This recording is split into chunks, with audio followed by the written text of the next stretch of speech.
Hey, my name is Anton Brams from Oppia Performance.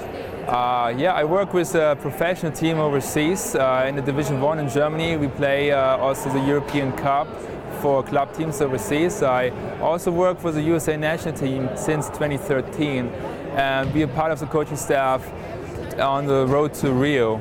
And over the years working for the national team and overseas, I developed a software called Oppia Performance, and it's a web-based solution global sports database.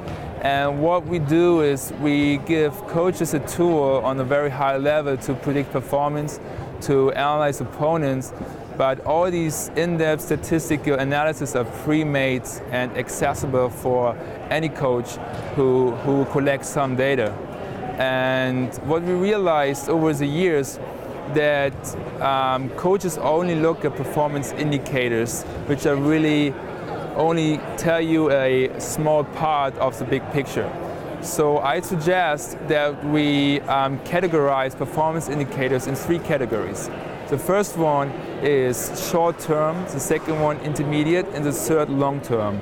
Let me give you an example. If I scout in a match, I want to know, I have a short-term goal, I want to know the performance of a player right now. If I'm intermediate, I look at the last 5 matches to prepare for the next opponent. And then the third one, for me the most important one, is the long-term goals or long-term performance, which is development.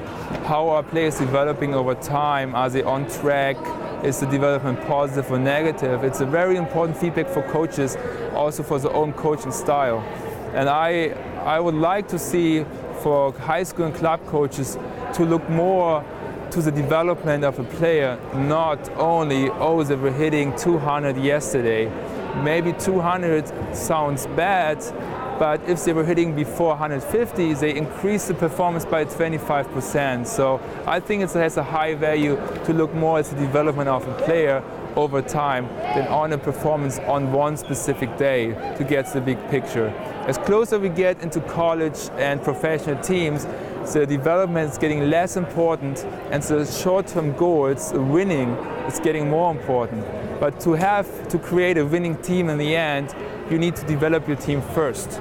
And I think that's the key I would suggest for club and high school coaches. Focus more on the development, on your talent, than on the outcome on one specific match.